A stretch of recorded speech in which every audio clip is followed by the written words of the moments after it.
things that are going on in Russia right now are going to have a very long-lasting effect. In other words, the country will be affected for decades and for generations. The only comparison I can think of is Germany about 80 years ago. The changes that are taking place right now in Russia are so grandiose, it's really hard to comprehend their scale. And they are very, very real, and they are very, very fast. In my opinion, the biggest change happening right now is manipulating people's minds, engineering their thoughts, and changing what's inside their brains. Before, the propaganda, Russian propaganda, was doing it covertly. At least it was trying to do it covertly, and now things have changed. They are doing it openly. I called this stream Prigozhin Wagner, hero yesterday, enemy today. But I should have called it the big experiment, because the big experiment is taking place, and the subjects of this experiment are Russian folks. And this is what I'm going to be talking about today. Howdy, howdy, everyone. Welcome to Inside Russia. My name is Konstantin. Here, the usual Russia is explained by the unusual Russian. You will find here truth, logic, common sense, and some emotions, because I'm a human being. You will not find here BS, propaganda, or lies. For first 30 or so minutes, I give you daily message and then invite you to join me in a live stream chat where we converse and I answer questions. I like that very much. So thank you for joining, and you know, let's talk about this very tragic, sad, important, and unbelievable thing that is happening right now. If by some chance you were in coma in the last few months, or in a lethargic sleep, or spent a few months on an inhabitant island, let me briefly fill you in of what happened recently. I'd like to tell you who Yevgeni Prigozhin is and what role his private army has in Russian society, what role it plays in Russia. I'll try to be very brief. Yevgeni Prigozhin is a convicted felon, an international war criminal, butthole, and a very close friend of Russia's President Vladimir Putin. Prigozhin did 2 terms in prison, 2-year probation, and 10 years served for things that are not very nice. In the late 90s, he was selling hot dogs at a hot dog stand.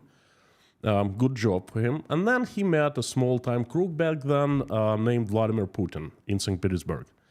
Putin went on to become Russia's president, and in 23 years, he succeeded in building the infamous vertical of power.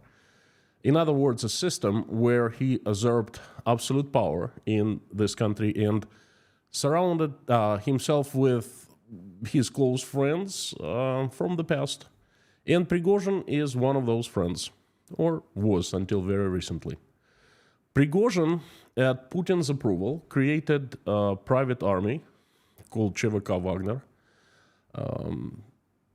Different sources say different things, but it was created around 2012, 2013. Not being a part of Russian armed forces, Wagner acted at orders of Russian government and most likely Vladimir Putin, usually outside of Russia. Right after the start of the war with Ukraine, Wagner was brought in to help Russian army against Ukrainians. The things Prigozhin did in Ukraine and his Wagner group was they were atrocious. Against all Russian laws, he was recruiting criminals right out of Russian prisons, just yanking them out of prisons, you know, while they were serving terms. The more serious crime was, the better was for Prigozhin. So ЧВК Wagner, by the end of 2022, consisted of murderers, rapists, thieves, child molesters, at least one cannibal, and the rest of, scam of Earth. No wonder that that scam committed many atrocities, many atrocious crimes in Ukraine to Ukrainians and also to themselves, to the Russians. Just to name you a couple of such crimes so you understand who Wagner is and what Wagner is all about and what is Prigozhin. Couple examples. One example. One Wagner mercenary defected to Ukraine at first opportunity, saying he didn't want to kill Ukrainians. For some unknown reason, perhaps there was a mistake, but Ukrainians turned the guy back to Wagner as a part of prisoner swap deal, prisoner exchange. So Wagner, at the order of Prigozhin, took the guy, duct taped his head to a table and smashed it with a massive sledgehammer. And they filmed the whole thing, with Prigozhin commenting, saying it was a marvelously directed movie, a piece of art. They started circulating the video of the brutal execution on internet. It's still there on internet, available everywhere. You can watch it, but I highly do not recommend you do that. That horrendous real-life execution will haunt you in nightmares for a very long time. Just trust me on that. Don't do that. And the second example, Wagner Group. What kind of Wagner Group is? 3 privates and 1 officer were caught in combat. The officer was wounded. He couldn't walk. The privates simply took 3 axes, the kind of axes you chop wood with, and chopped up their officer. While he was still alive, he was screaming. And Wagner people, or can I call them people, really? Animals, Wagner animals, took pleasure while chopping him alive.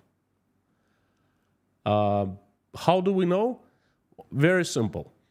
Above them, they didn't see it, but there was a Ukrainian copter filming the whole thing. It was hovering and filming, okay? And yes, the recording is also still online. You can easily find it. And I also highly do not recommend you do that, because that's brutal and that also will haunt you. So these 2 examples give you understanding what kind of people Prigozhin, or animals, Prigozhin and his Wagner combatants, troops, whatever you call them, are. Strangely enough, Prigozhin and his Wagner group became popular amongst some Russians last year. Politicians supported Wagner. One of Russia's political party's leader, Mironov, Sergei Mironov, big-time politician, very old politician, received a personal present from Prigozhin, a sledgehammer, perhaps the same sledgehammer used in that well-known murder. Mironov posed with that sledgehammer, bragging of friendship with Prigozhin, taking pictures, posting them online. I wonder if they're still online or if he took them down. But he was very proud of that, receiving that sledgehammer present. Putin's secretary, press secretary, Dmitry Peskov, the talking head guy, sent his son to serve at Wagner Group and publicly bragged about that. Yes, Peskov's son served in Wagner. A famous pop singer, Vika Tsyganova, performed a song glorifying and praising Wagner. Yeah, I heard that. Russia's top propaganda person Solovyov posed with Prigozhin publicly, calling him the courageous hero of Russia and his personal friend. Ooh. On May 24th, Russian President Vladimir Putin praised and congratulated Wagner for capturing Bakhmut. Yevgeni Prigozhin possesses Russia's highest honor, the Star of the Hero of Russia. I'm telling all of this to you so you understand that until recently, Prigozhin was undoubtedly hero of Russia, praised by propaganda everywhere on every corner. The signs, the billboards advertising for ЧВК Wagner, join ЧВК Wagner, the best army in Russia, much better than the armed forces everywhere, were on every corner, okay? Undoubtedly, Prigozhin was the hero, until recently. So As you all know, Prigozhin rebelled.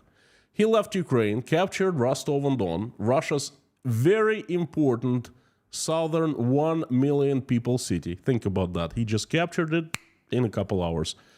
Captured Southern Armed Forces Command HQ. What can I say? With Russia's two top generals, General number 4 and General number 5 in hierarchy of Russian armed forces. Deputy of Minister of Defense, Deputy of Chief of Staff. Just think about it. So he captured them. He kept them prisoners. He publicly humiliated them for the entire country to watch. He captured all police force and KGB in Rostov. Then he shot down multiple aircraft, Russian army aircraft that were sent to fight. A few helicopters and one huge, very important Russian command plane. He killed 2 border patrol officers while crossing the border from Ukraine into Russia. And then he officially declared that CVK Wagner was moving out to Moscow to topple President Putin, to take his power, to kick him out as a president of Russia. And you know what? Wagner and Prigozhin, they actually did a very good job. In one day, they advanced some 700 plus kilometers, over 500 miles. And by the end of the day, they were placed about 200 kilometers away from the Kremlin. All Russian politicians, including Vladimir Putin, the prime minister, they fled Moscow. All Russian, police force, KGB started thinking of how to save themselves. No one stood up against Prigozhin, okay? And while he was stationed 200 kilometers from Moscow, he was offered a deal. Negotiations. Hey, it's all about money, nothing personal, just business. And he took the deal, and he returned, made a U-turn, and said that he was leaving. He was withdrawing. His troops were moving to Belarus. Mutiny was off. And this was where Russia propaganda kicked in. For over a year, Russian propaganda used all its might to praise Prigozhin, to hail Prigozhin. The hero of Russia, the capturer of Bakhmut, the savior of the motherland, the owner of the best army in Russia, the man of regular people. And then all of a sudden, just like that, the tide turned. The savior of Russia instantly turned into a traitor. The very same people who recently hailed him started bashing him. Now, propaganda, and I mean all the minions, all these little people who work for Russian TV, for Russian propaganda, getting their 5 cents a salary. Propaganda has absolutely different tune about Prigozhin now. All of a sudden, it's forgotten that he's the savior of the motherland. It's forgotten that he's the hero of Russia. He's forgotten that, he's the victor of Bakhmut. Now he is a simple traitor who staged and tried a mutiny. And they're saying unsuccessful, but actually was pretty successful. If he did not accept the deal, he would have moved to Moscow, and in a few hours, he would have taken Moscow.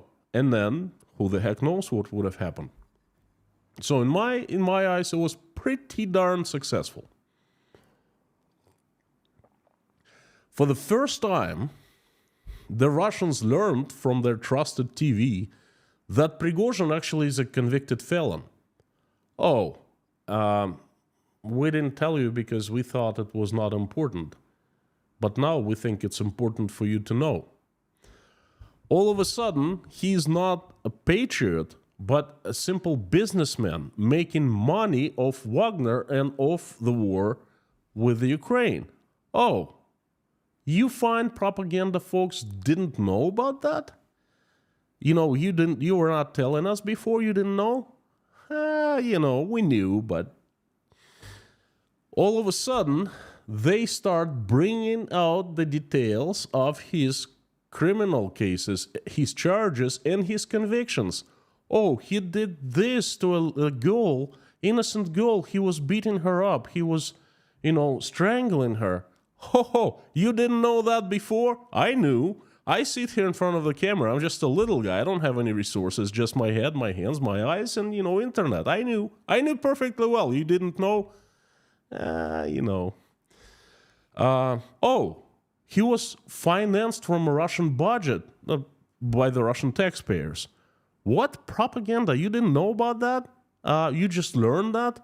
No, we knew, but we didn't want you to know because you might have gotten upset about that a little bit. Yes, we could. Yes, Prigozhin captured Bakhmut, they say. But Bakhmut, as it turns out, is not a big deal. It's so insignificant for Russia. There was no point of capturing Bakhmut. Bakhmut is not a big deal. It's useless. He shouldn't have captured it. Folks, I kid you not, they said it on TV. It was Kiselyov, another propaganda top dog in Russia's prime news program. He said that. It's out there in public. He downplayed the role of Bakhmut in this entire war scheme. When just a few days before, Bakhmut was everything. Oh, we take Bakhmut. We take Bakhmut, we win the war, We take Bakhmut and so forth. So scum of scum. Yes, they're trying to destroy Prigozhin. They're trying to destroy his image of the hero of Russia. They built that image. Now they're trying to destroy it. They're trying to destroy the myth of the victor of Bakhmut. Again, they had built it before. Now they're trying to destroy. They're trying to erase Prigozhin's role in this war and in Russian society in general out of Russians' minds. You see? This isn't about Prigozhin. If we start thinking about that, now follow me very closely. This isn't about Prigozhin. This is merely an experiment. Prigozhin has been pardoned. That most likely was part of the deal, but the criminal investigation that KGB opened against him right after he declared that he was rebelling and was moving on to Rostov, KGB immediately opened the criminal investigation. It's been closed. 12 or 13 Russian pilots of the armed forces who were given orders to fly and to try to stop Wagner, they died. Their aircraft had been shot down. 2 patrol officers, border patrol officers, were brutally murdered by Wagner. So that's either 15 or 14 dead bodies. Criminal investigation, right? Someone's going to pay for this, right? Wrong. The criminal investigation has been opened, and the dead ones, they have been forgotten. I personally don't know how the colleagues, fellow officers, taking the deaths of their friends, are they saying, oh, it's not a big deal, oh, Sergei Ivanov flew to a mission and was shot down by ours, by the hero of Russia. Big deal, happens every day, I'm not sure. Perhaps Russian armed forces are like that, okay? That doesn't matter, but I just don't understand how this is possible. Well, it's possible. So, look, from the point of view of Russian law, Prigozhin is clean. He's innocent. He's a Russian citizen in good standing.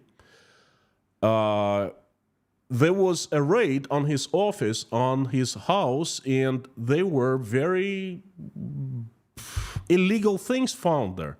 First of all, 10 billion rubles, not 4, but 10 billion rubles in cash, brand new, just freshly printed. I wonder where they came from. Russia's central bank, it's really easy to find out who authorized that money to Prigozhin, but they're not doing it.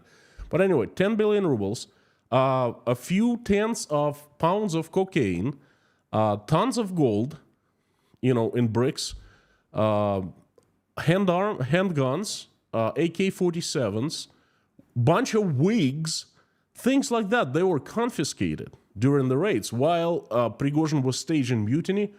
But then, by some kind of a miracle, everything was given back to him, including cocaine, gold, money, everything.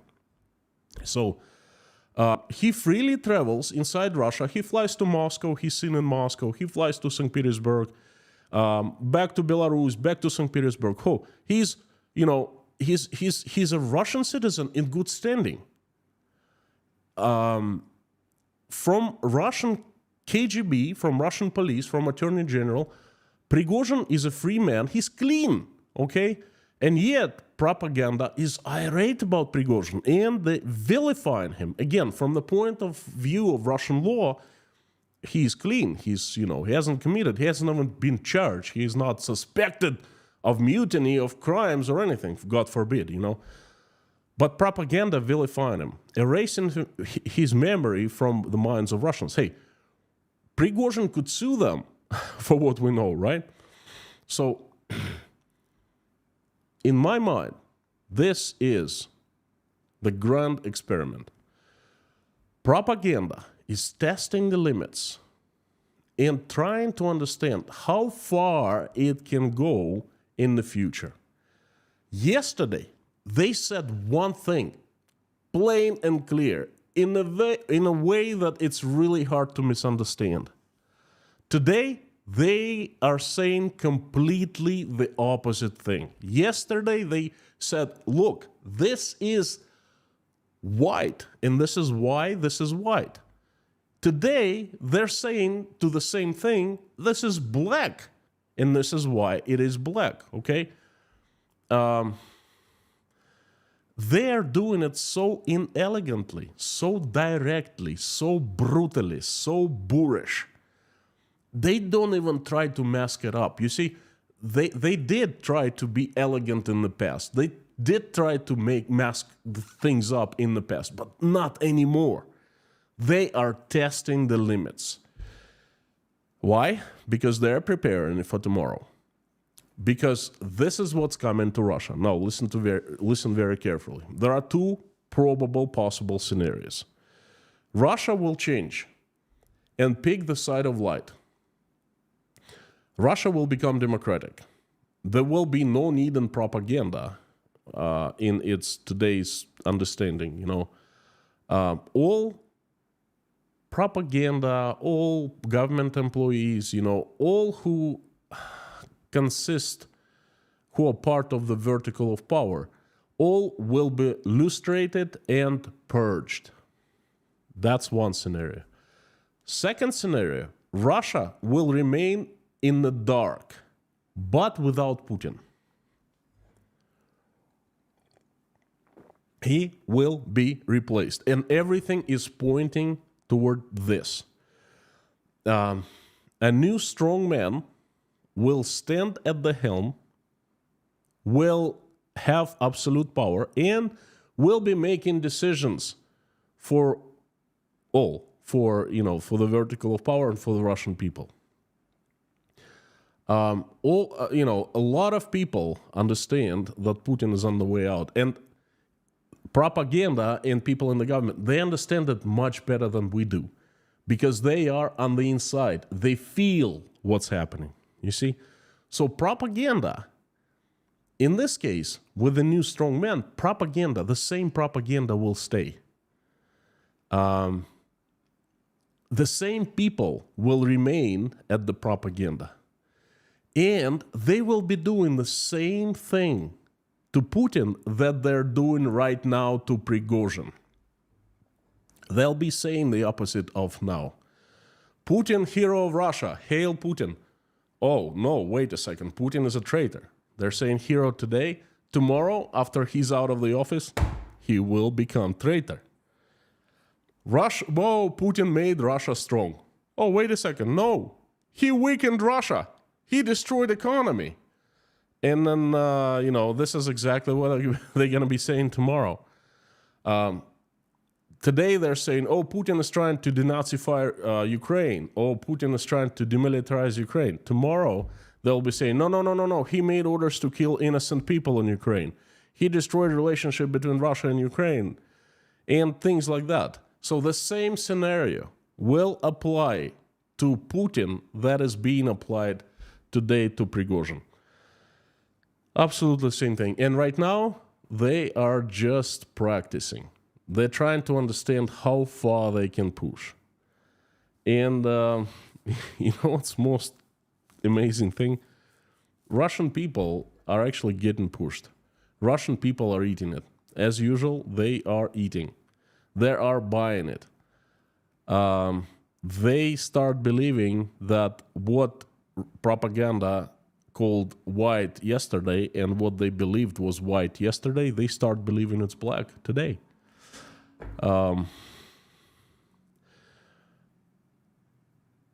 It's actually quite hard to believe. I don't understand it. It seems like Russian people have lost empathy and they have lost ability to think critically. Perhaps they have fallen the victim of the government, the propaganda, I don't know. But the fact, it's right there. Folks, whatever you do, do not let your government get out of control. Keep the political checks and balances. Keep this system, because if you don't, the government will get out of control, and doesn't matter where you live, in what part of the world, you might follow the path of Russia, which is not good. Do not make your own mistakes. Learn from ours. And this, folks, has been my message for today. Thank you so much for coming, giving me a chance, listening. I would like to invite everyone to carry on into a live stream chat where I will try to answer all your questions, and I would like to hear words of encouragement. And please let me know what you think of my message. You agree, disagree, perhaps you have questions. While I am turning on the live stream chat, doing it right now, I'd like to ask you a couple favors. Could you please help me spread my message by making reposts in your social media accounts? That actually helps a lot. And would you please consider liking this live stream and subscribing to the channel so you will not miss any further updates about what's going on inside Russia. Also, if you'd like to buy me a coffee or become a patron, I wouldn't mind. I would love that. So thank you in advance. Thank you very much. Live stream chat is on. And let's do it.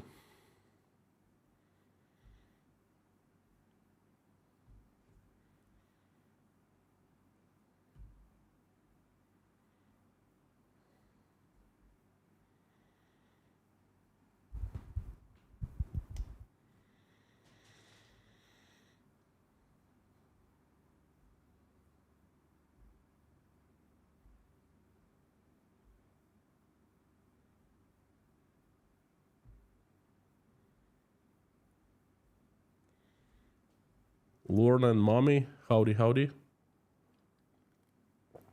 Blackhead, Bob S., Harry, and Prince Amir, howdy. If you're here, fantastic. If you're not, you're in our hearts and our minds. If you're here for the first time, I want to let you know that this place has the best moderation team on the entire YouTube. Thank you, folks. And the usual suspects, howdy, and fantastic to see everyone. Thank you for coming back. Great to see your faces, your nicks, but I know there's your names. I know there's a face. There's a person right behind every name with a character, and I have learned, I have memorized lots of names and lots of characters already. Thank you for coming. If you want me to notice your message or comment easier, please put it in caps and put inside Russia after cap after @ sign so it appears highlighted in orange and I see it easier. Thank you. Without further ado, let's jump into the questions. Devil's Clutch, it's easy for others to think for you. I hope Russians wake up and start thinking for themselves. Me too. I'm gonna make a stream on what Russians are currently thinking about the war and about their lives, about the economy. It will be a very interesting, disturbing, but very interesting stream, I believe. So stuff you will not find anywhere in the media that comes directly from the source. I'm not in Russia, but I have plenty of people who are inside Russia, so I know as if I was in Russia personally. Drinking my Twinings Earl Grey today. Fantastic. Thank you all English people for having such fantastic tea. Thank you. RW, howdy, howdy. Again, please put it in caps and make it highlighted. Ferrari guy, what do you think the long-term arc of the Ukrainian Nazi narrative will be?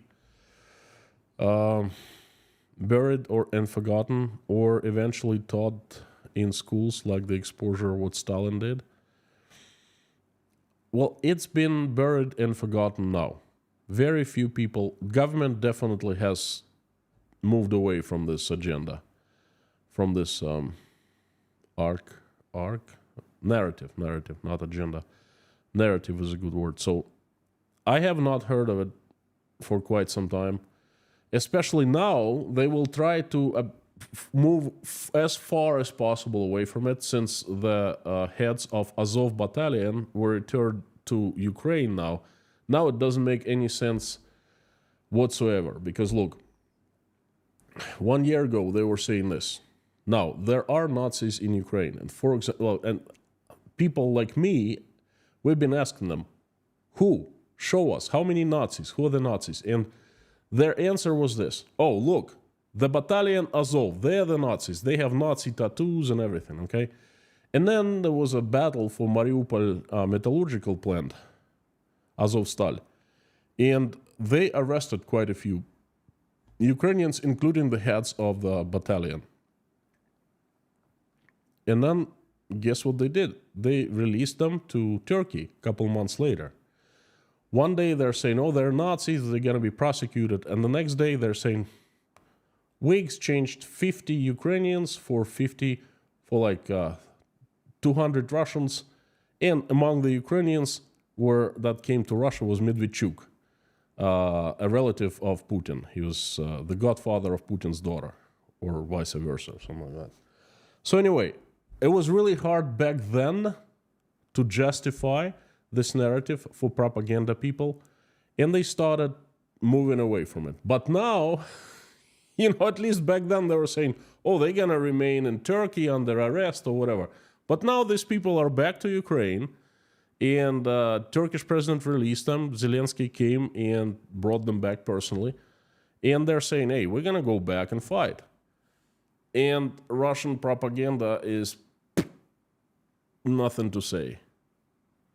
Because Russians are the ones who released so-called Nazis, and they're going back to fight, the Russians. So forget about the Nazi narrative. It does not exist anymore. And I think, second question, it will be in the books as an example of shame, as example of crime that this current Russian government committed. It better be there, Nico779, thank you. We have a new sponsor. Welcome to Inside Russia.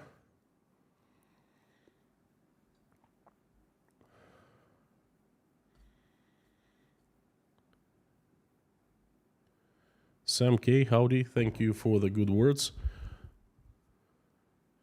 Folks, how is the volume level? Is it okay, or I need to go higher a little bit?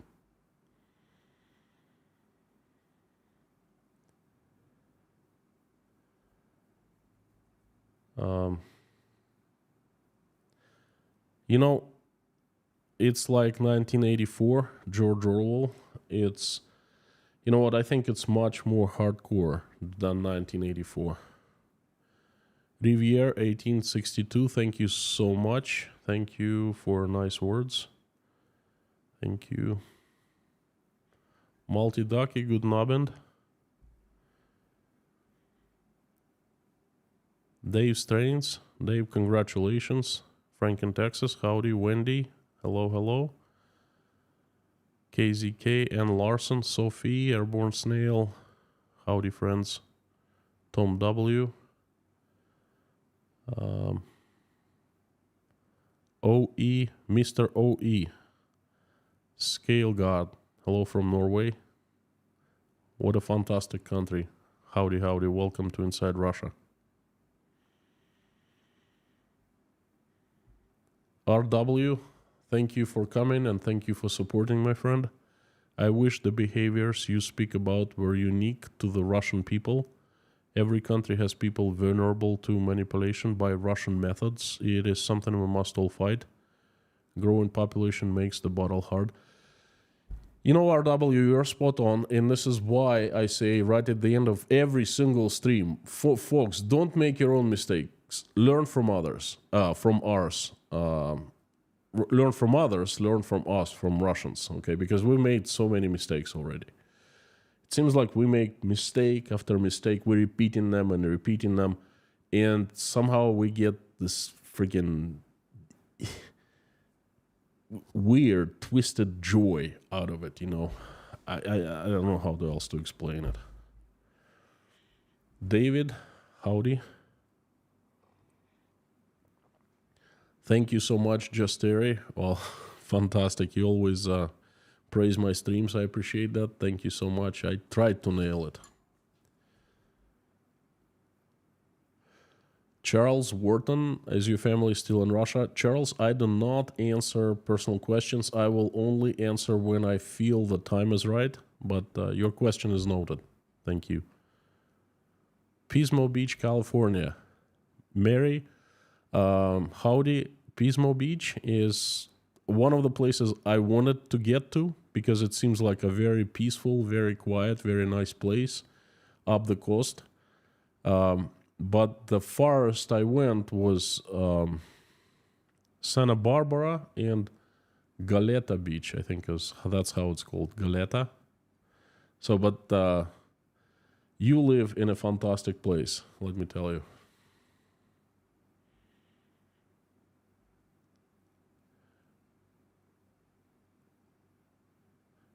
Krister Strand, thank you so much. Thank you. There are a couple super chats. Citizen X, do you think the people have just given up and trying to get on with their lives? I'll give you a hint, a little preview of my stream that I'm impregnating in my head right now. Yes, it's actually quite unbelievable. Lots of people have given up and they're trying to get on with their lives, living in the bubbles, which is the worst thing they can do. If you live in a bubble, then sooner or later, outer force breaks your bubble, bursts your bubble, and it hurts them, okay? You'll lose control. You give control over your life to someone else, and this is what living in the bubble is. And I don't understand how they're doing it. How? Why? Oh, makes me mad. This is my country, folks. You know, I returned to Russia after spending so many years in the USA. And I loved it in the USA, you know, fantastic country. I had a nice life. And I returned to Russia because I loved Russia. I wanted to live there. I wanted to live where I was born. I wanted to be among people. And they were okay. They actually had common sense. They were acting normally. They had values. And something happened to them. Oh. It's like the wicked witch came and put a spell on everyone. Boris, thank you. Thank you for your support and the question. Hello, I have seen a comparison between the war in Chechnya and Ukraine and how similar they seem. In my mind, they're not similar. What is your opinion on Russia holding on to power with violence? Can only the Russian people stop this? First of all, I don't think war in Chechnya compares to war in Ukraine. They're very different. I'm not going to put it into more details. It's just, this is my opinion, big difference. What's your opinion on Russia holding on the power with violence? You gotta understand, I could make a stream out of this question, actually. It's so good. You gotta understand, when you say Russia is holding on to power, you're off. It's not Russia holding off to power.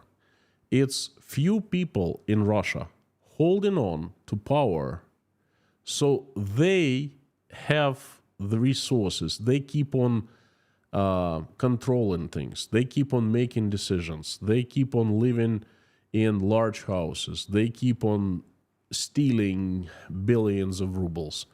Very few people, less than 100 probably, that's who are holding power. They have hijacked my country. I pray, and I invite everyone to pray along with me. So God assembles the army of his strongest angels with sharpest swords, and Saint Michael leads them, and they come down to earth, and they will get rid of those people who have hijacked my country, because they are demons. They have sold souls to I don't know who.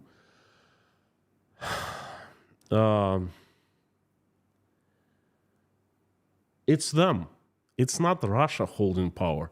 Russian people, you go to Rostov and you speak to regular people, you saw them. They go on the streets and they cheer Chevakov Wagner, the criminals. Not because they like the criminals, but because those criminals move on to Moscow and publicly say, we're going to topple Putin. And guess what? The Russian people come out and cheer, okay? Because there's some of them are so fed up. So it's not Russia holding on to power, but it's few them. It's them, okay? Can Russian people stop this? Yes, they can. Will they stop this? I don't know. I'm losing trust. Day by day, I lose more and more belief in Russian people doing that. But our life is so rich and colorful, anything can happen, okay?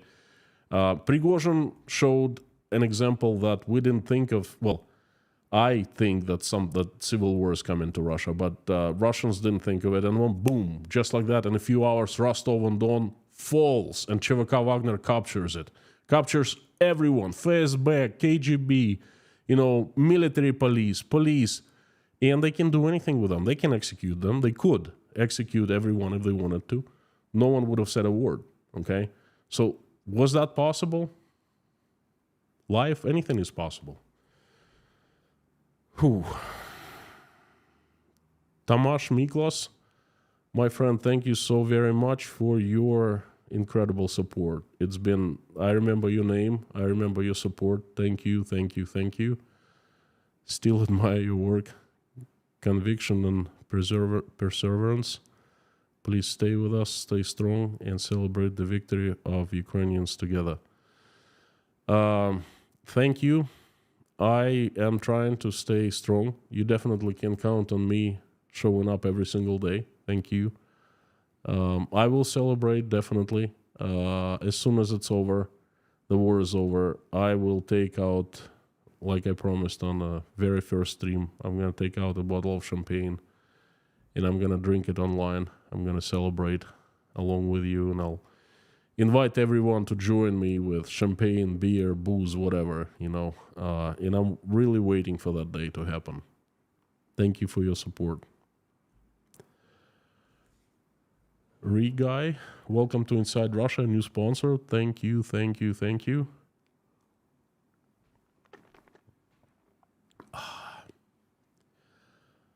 I like Earl Grey too. Never tried Lady Grey like someone told me yesterday, but Earl Grey is pretty cool. Harry, thank you for your support. Greetings from Finland. Hey, congratulations on Finland becoming a part of NATO. About time. I am impressed about your analysis. I wish that Mr. Prigozhin of Wagner would not be the future president. He will not be. He's done. He's toast. He doesn't have his main resource anymore. His fighters, Wagner. I think it was part of the deal. He moved them to Belarus, and you watch, Wagner is being destroyed bit by bit because Russian government does not need Wagner to go and make a second attempt on Putin. Putin's power. So Putin does not like that. He does not forgive and he does not forget. Again, Harry, thank you so much for support. Crusader Damien, the best questions come from you. And another question or a statement. Tiny USA had to fight the British Empire in 76 at its peak to become free. I don't understand why Russians won't fight for their freedom. Makes two of us. Makes two of us. I don't know what to tell you, friend. I've spoken to many. They're far from it. They don't do anything. They don't fight. They don't speak up. They're just afraid.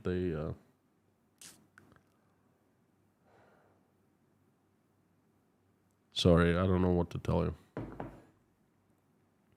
Eileen, thank you so much for your support. I saw a €2 super chat. Thank you. Caesars, my friend from Czech Republic, I'd like to ask if it doesn't seem strange to the Russian folks seeing Prigozhin is walking and flying free and Surovikin is arrested and interrogated. First of all, Surovikin, I think, for the most part, is out of Russian people's bubble, out of their minds, because Surovikin is all of a sudden forgotten. He's out of informational narrative, okay? I have not heard every single word about him. I seem to be the only person in Russia who asks, and I'm not even in Russia, who keeps on asking, oh, where's Surovikin? Where's Shoigu? Where is Gerasimov? They haven't been heard from. Where are they? You know, strange, right? There's war going on. Top generals missing.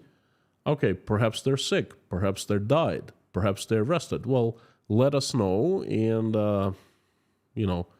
explain. They don't care. Who are these people? Just tiny ants. Ants. No one needs to talk about them. And Russian folks are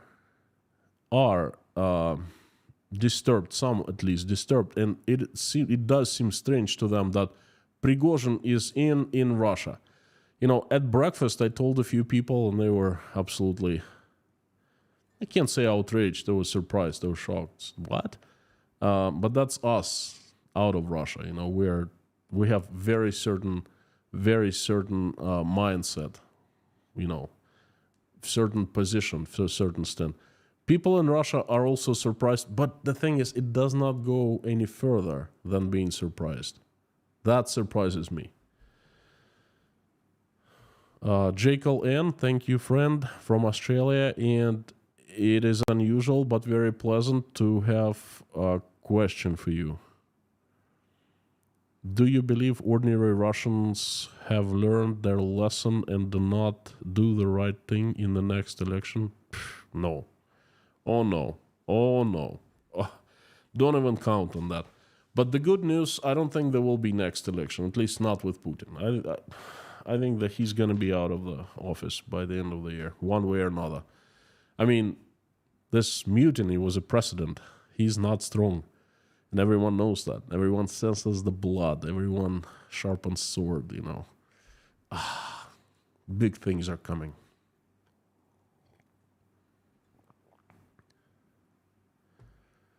KG1, who are the elites, if any, that the people would listen to and rise up against the regime?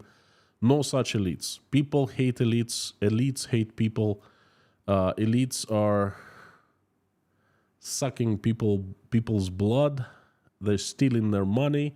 They have hands in their pockets at Putin's approval.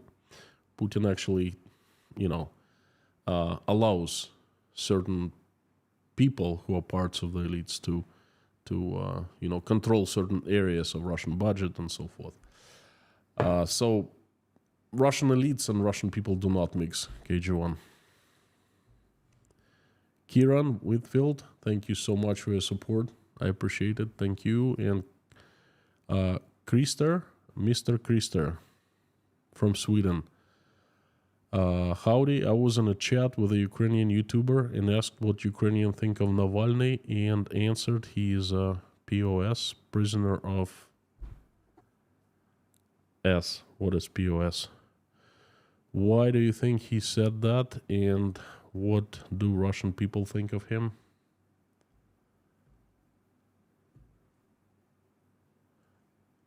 Haha, POS. I understand what POS is. Piece of stinky substance. Well, that is that Ukrainian YouTuber's personal opinion. Opinions on Navalny, they vary. I think he's a political prisoner for sure. He needs to be freed. I don't think he's POS, but I have questions for Navalny. There are some areas in his biography that cannot be explained, and they seem fishy, okay? They seem that he's connected with some elites, some of the power groups. I'm not claiming that, I'm not saying that, but I'm saying I would like to hear explanations of certain things from his life, okay? But that had nothing to do with what he did before getting to prison and so forth. Of course, they tried to poison him. Now they're trying to kill him in prison. He's the personal enemy of Putin. That by itself already shows that he's not a POS, okay? Russian people, younger people, support Navalny in numbers. Older people do not. But older people are strange. I understand them less and less, so to speak. So Navalny is a little controversial, but he's much better than any of whoever's on the top of Russia right now.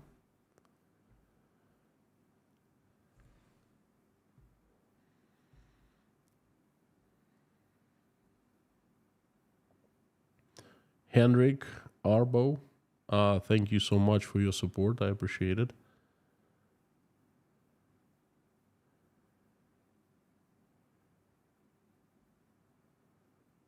Mama G, I think I missed your super chat. Any comments of Turkey prisoner wars? Love always to all. Love always to you too, from Tashkent. Yes, I can comment briefly. This shows that Putin says, oh, Russia has friends. No, Russia does not have friends. I think what Turkey did is absolutely normal and right. And Russian propaganda is silent about that. Every time something like that happens, they're keeping silence because they have nothing to say. They cannot explain this to Russian people. Some Russian people start asking questions. Oh, how come? Why? You said that one thing. The only time I heard a comment, Dmitry Peskov came out and said, well, that was not coordinated with us. No approval from us. We didn't know about that. No freaking, All right. I'll say it is. No shit, genius. It was not coordinated with you, Of course it wasn't. No one coordinates with you anything. So that's pretty much what I think is they soiled their pants one more time.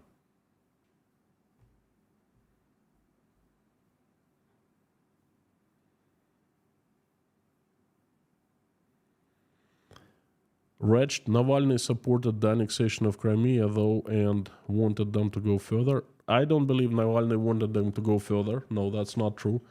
He did not support the annexation of Crimea, but he didn't go against it, okay? And if asked if he became president, would he return Crimea back to Ukraine, I believe he said no. But then again, that's something he needs to get out of prison and talk about it.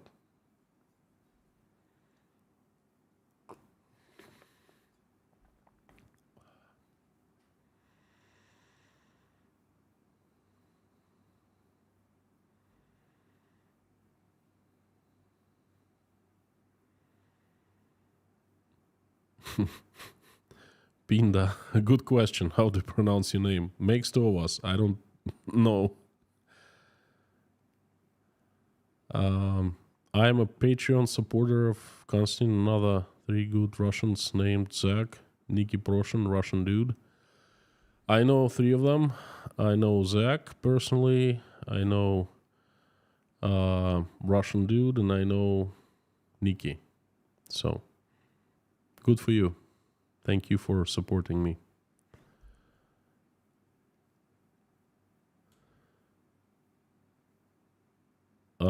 Good question from GM on Nitwit. GM Nitwit.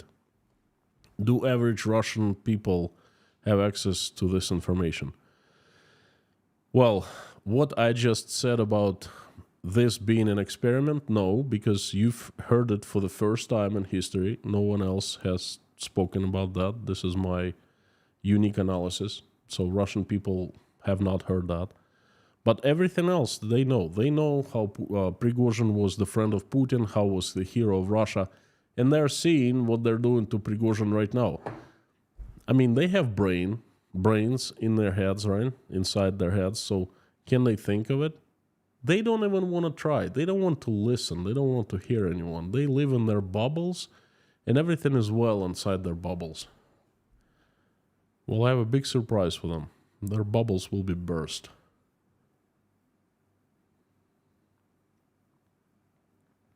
Finally see something Erdogan has done right.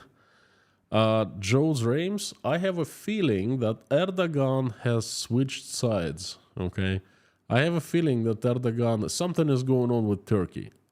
My bet is we will see the USA and Turkey getting closer, okay? And it's very bad news for Putin and his gang.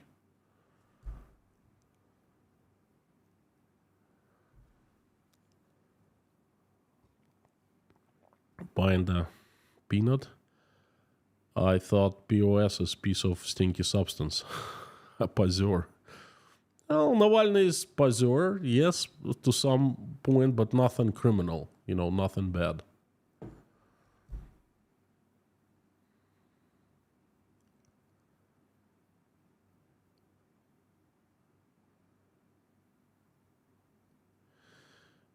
Globus, I just read Turkey will protect the grain deal no matter what. Turkey sending fleet to the Black Sea. That news going on Twitter. I have to... One thing I don't really understand to the fullest is the grain deal, you know. I will learn about that. I think things have changed from 1 year ago when they actually made that deal. But we will see what's going on.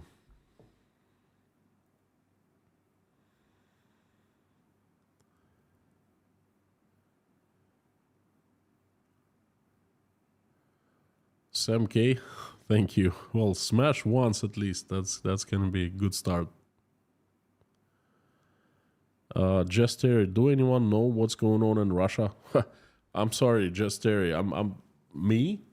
This is what I do every day. I try to kind of give you what's going on in Russia, and you asking me this question. I know. I'm outside of Russia, but hey, if I didn't know what was going on in Russia, I wouldn't be doing this show. I wouldn't be doing the streaming. I would have said, hey, I'm doing how to make pilaf videos or something, but you can trust me. I know what's going on in Russia. I know as much as if I was in Russia right now.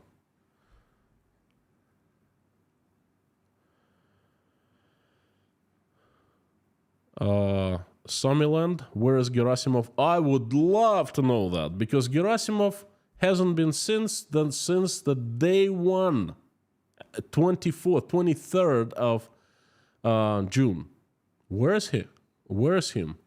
The rumors had it he was hiding in some apartment in Rostov-on-Don at his relatives while Wagner was in the city. Okay, but I don't know whether it's true or not.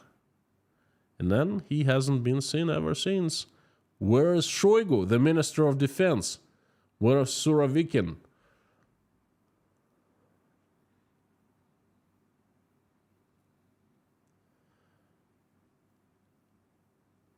Sladyan Arsenovich, Sladyan, they are not afraid. They're doing this with a purpose. If you mean the propaganda people, yeah, that's exactly my point. They're testing. They're doing with a purpose. They're testing the ground. They're doing an experiment because they're gonna pull the same trick with Putin. He is the hero of Russia. Tomorrow he's gonna be the traitor.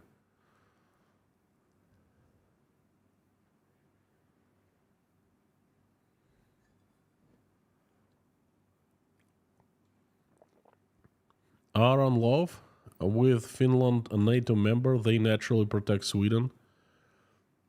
It's funny. Finland is a protector of Sweden now from Russian invasion. So Turkey's block of Sweden membership isn't as a big problem, it seems.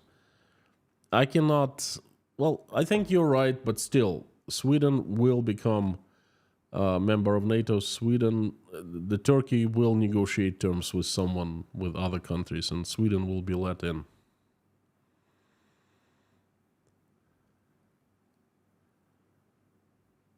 On top of it, Prigozhin is free and kept all that belonged to him. It feels fishy. Well, Daniela, that's... I think that's actually quite... It's not fishy. It's part of the deal. He made the deal.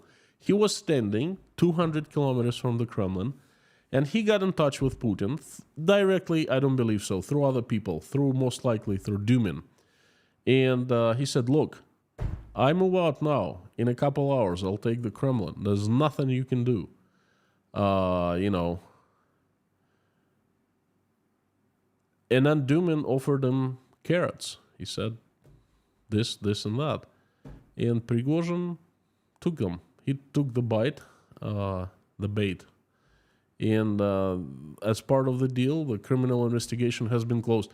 Hey, forget about money. Criminal investigation. FSB, KGB opens criminal investigation. Openly, in front of everyone's eyes. They're doing it live. The entire Russia is watching. I do live stream, and they do that, okay? I tell you in the live stream. Everyone knows that. Prigozhin charge, Article 279. Mutiny. Huge deal. Big deal. He's gonna go for life. For life. Criminal, okay? Caught red-handed. At least 14 people, Russian armed forces, KGB officers, dead. Because at the borders, there are KGB people, you know, passport control, border patrol people, they're part of KGB. Dead. They killed the KGB, and KGB has opened criminal investigation and closes, despite their own people brutally murdered by Prigozhin. Russian pilots. How is Russian armed forces taking that? I don't know about that. So that is very fishy. Money, you know, money comes, money goes. It's cash, it's cocaine. They sent them back lots of cocaine that they seized. But that's the criminal investigation. That's really... It's against Russian law to close it. You see, they broke the law. The KGB itself broke the law. That's what's fishy. James Varela, thank you. How can patriots in Russia support Putin? Only 1.86 trillion GDP. Mexico is 4. He's selling Russia riches to the Chinese for pennies. Makes 2 of us. Thank you so much for support, but unfortunately I cannot answer your question. Something's not right here. You know, you're spot on. Russia is the richest country in the world with tiny GDP because how many trillions of dollars have been stolen over those 20 years? None other but by Putin, his friends, and the elites. The vertical of power, that's right. You go to Dubai, you know what you see? The Palm Dubai, half of it is owned by Russians. Not by businessmen, state prosecutors, judges, you know, KGB officers, police officers, politicians.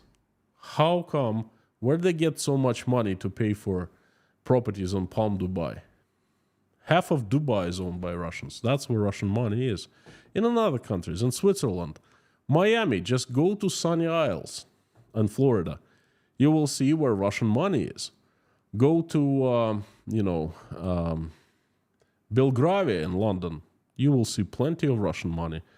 Go to Nice or the Côte d'Azur all over. You will see lots of Russian money there. And you're spot on. And people, can't call them patriots, really. Just kind of like, they still support. Micah, thank you for sponsoring 5 people. Thank you so much from me and from 5 people.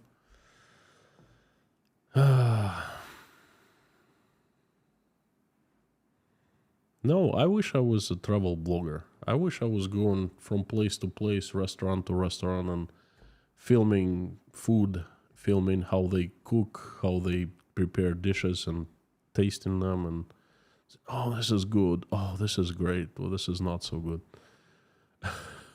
It would be so much easier. Michael Yukon, thank you so much. No message, but message is heard, my friend. Thank you.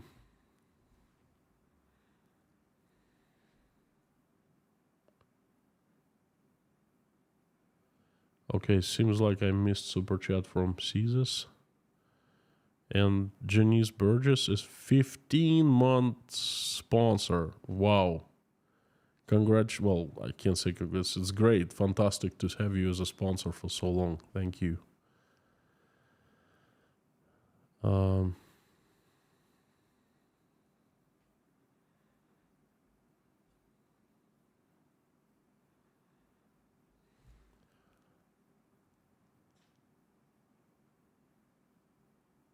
Yeah, it was a long super chat. I already answered that.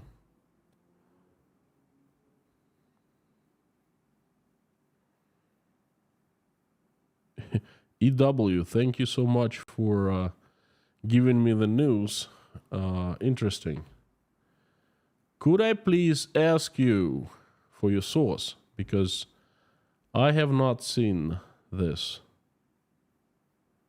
And I would have known. Where did you learn it from?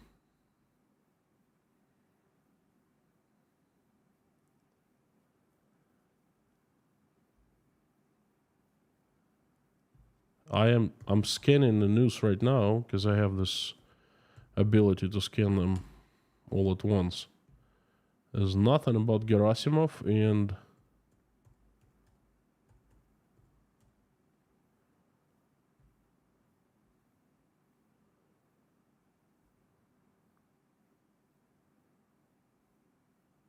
nothing.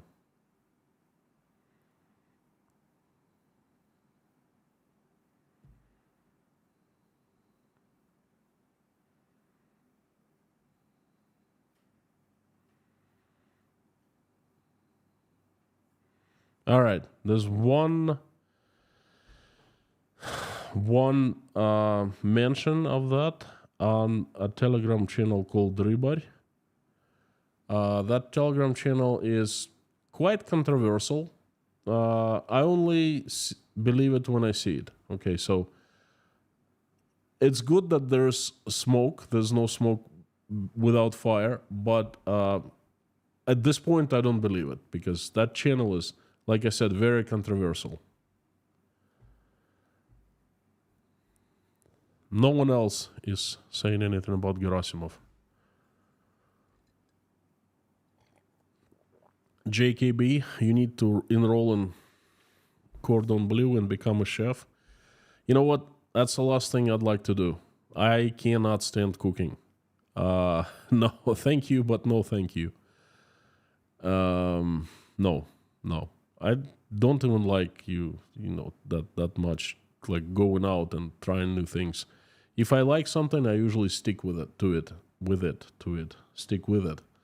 And everyone makes jokes about me because I keep on getting the same thing. I don't like to try new dishes.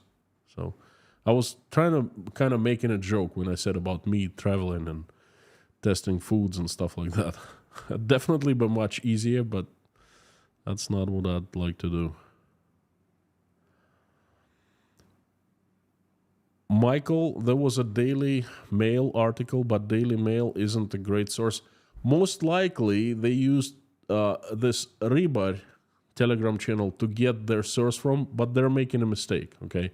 The chances that he is been removed are 40 to 60, okay? 40% chance he's been removed, 60, it's BS.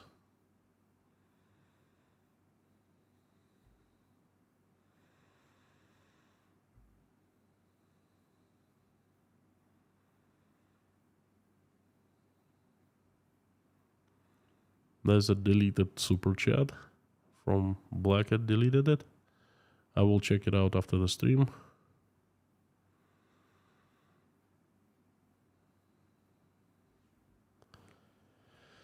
Bicycle Sunday, what's the best Russian food you miss? I do not miss anything because there's plenty of Russian food in Uzbekistan. It's part of Soviet Union. Tons of Russians live here. Tons of Russian restaurants here.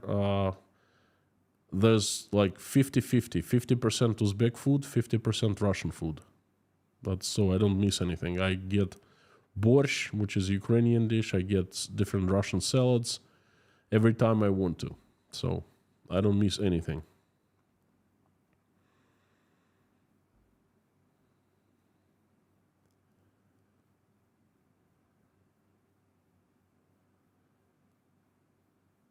Morris, message is received.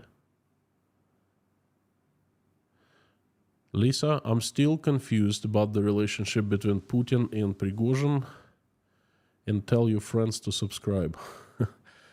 The relationship between Putin and Prigozhin, they were friends.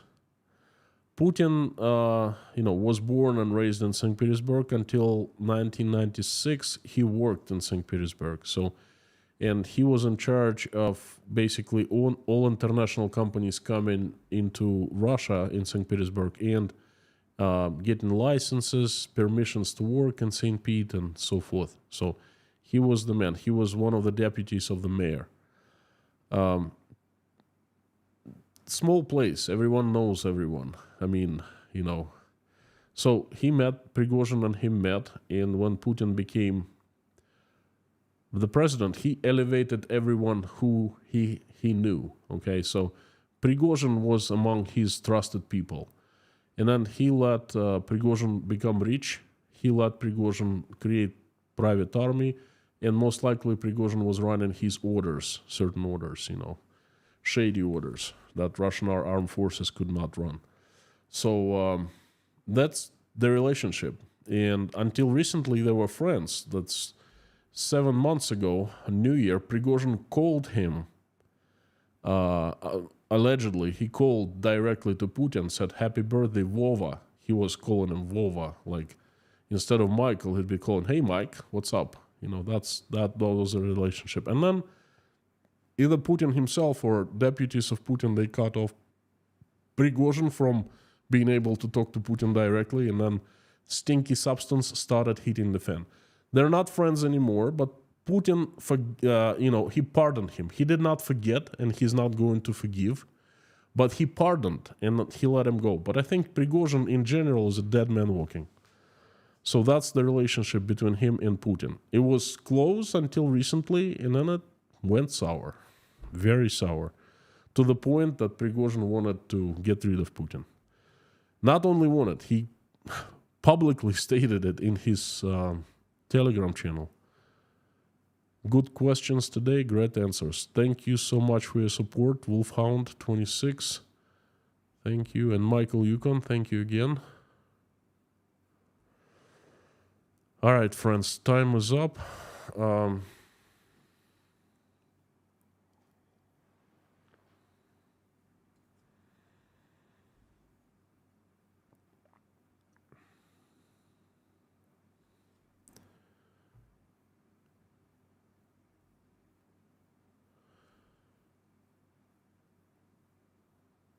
Last question from Ms. Jacobson. I'm curious to hear how the private Russian managed to accept the rewriting of history. Do they just say, "Oh yes, of course, this new explanation is right. Greetings from Denmark"?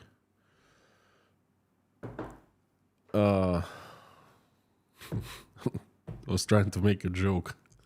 You know, it's so funny. The Kingdom of Denmark is absolutely perfect these days. You know, it's a democracy, it's a fantastic country, nice people, the way life should be, the way people should be, really. You know, and Russians, in many ways, they say something rotten in the Kingdom of Denmark. Okay, that's Shakespeare saying. But something's rotten in the Kingdom of Russia. You know, in the Denmark is actually everything is perfect. That's funny. I hope you kind of got the joke, but sorry if you didn't. Answering your question, Russians, I'll show you. I'll show you how Russians manage to accept the rewritings of history. They understand and they go like this. Oh well. Yes, we know it's wrong. We know it's a rewriting of history, but what can we do? That's pretty much how they take it. Crusader Damien, how can we get Gerasimov back? He was excellent idiot and very good for us. Letter writing campaign, email to Putin. Hey, you know what? Relax. All is well. They're gonna place, if they're gonna remove Gerasimov, they're gonna put someone in place of Gerasimov. It's gonna be at best the same, at worst, at worst the same, at best even worse. So there's no need. just take popcorn, sit back and enjoy the show. And Jason Carney, thank you so much, my friend. Thank you for coming and thanks for the super chat. You're the champion of supporting. And you're giving 5 gifts of sponsorship. Thank you. Email me. Me and Natasha will send you a private like video or message or something like that. So please do. We'd like to thank you, folks. I would like to wrap it up and invite everyone to join me in prayer. Thank you. Let's pray.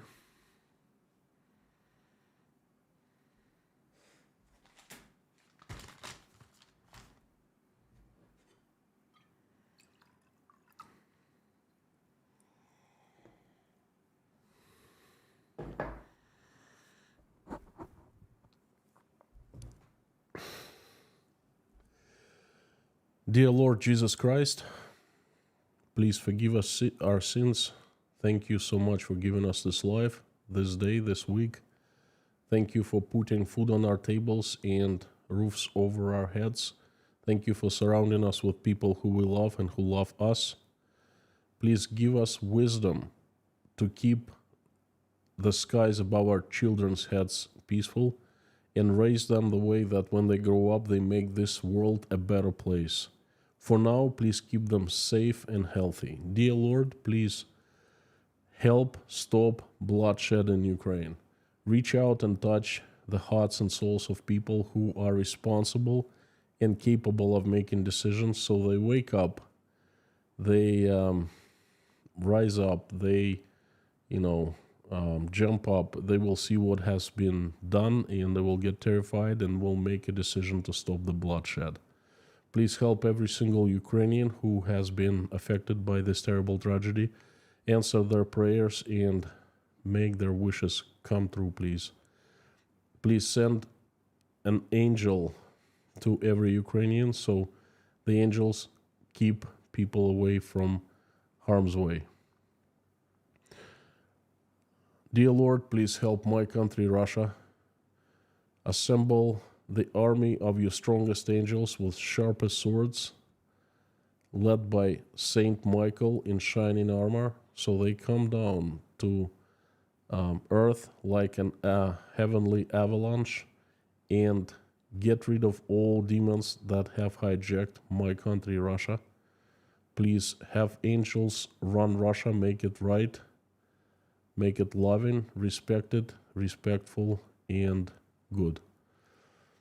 Please help all people who are traveling, send them safe travels, who are seeking for asylum. Please send help their way. Please bless everyone who is helping Ukrainians. Help all the Ukrainians who are suffering from the strikes of Russian rockets and bombs right now. Please help single mothers who are struggling raising their kids, struggling trying to make ends meet. Please help them.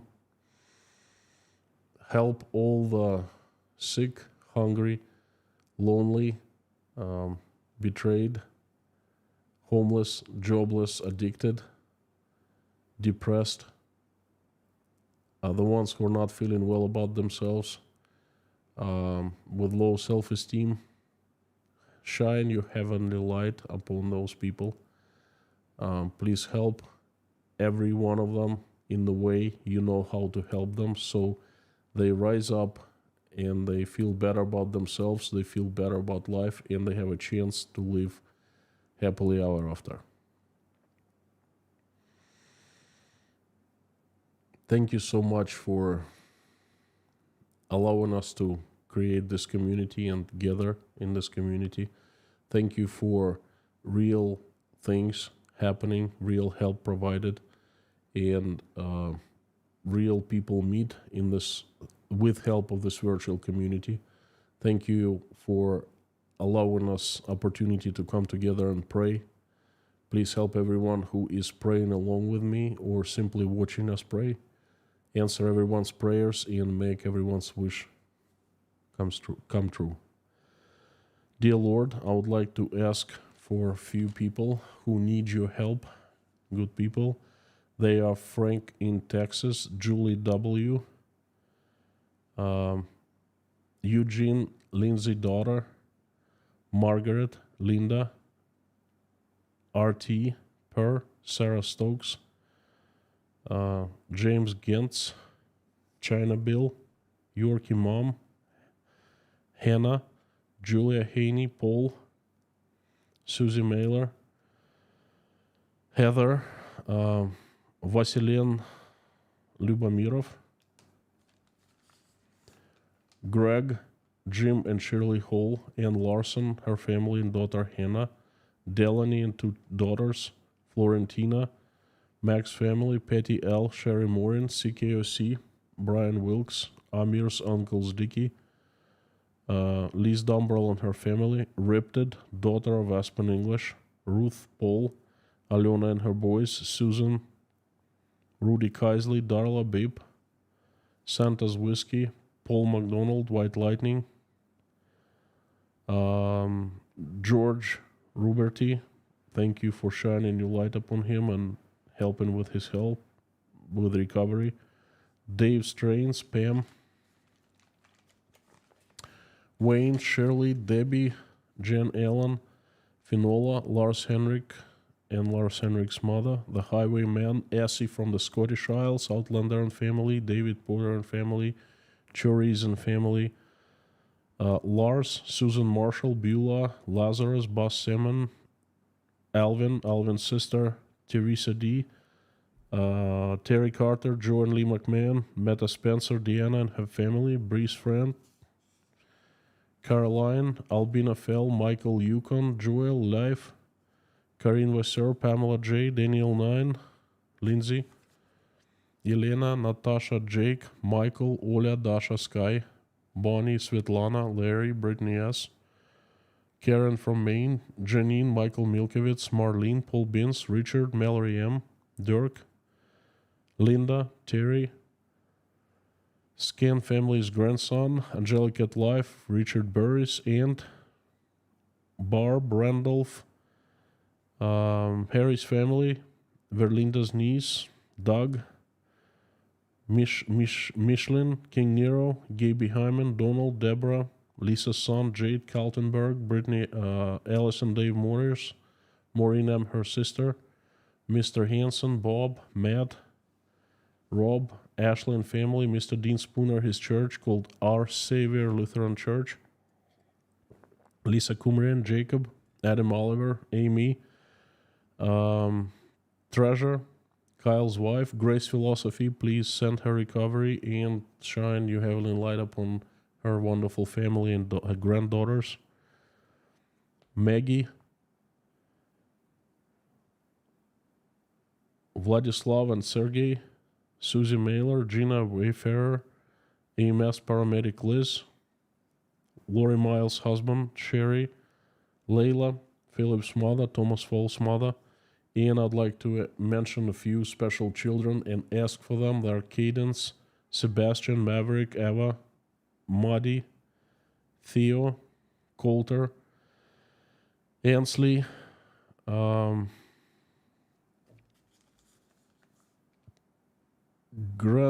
niece of Karin Vasseur. Please send them recovery and help send strength to their families. Please help all children of Ukraine and Russia that have been affected by this terrible tragedy, have been misplaced, have been suffering. Please help them all. And please help all the children who are not feeling well right now. Please send them recovery, speedy recovery, and help their parents to go through the hard times. Thank you, dear Lord Jesus Christ. Amen. My friends, thank you. Great to have you here as usual. Jeffrey S., thank you. Was fantastic to talk to you.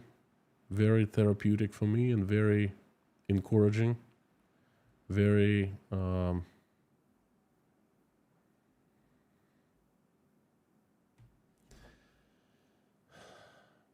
therapeutic, encouraging. I'd say motivating. So there will be another message tomorrow as usual. Please come back and, give me a chance for a message, and then let's talk in the live stream chat. And for now, right before I sign off, I ask everyone to say along with me the usual: Carthago delenda est.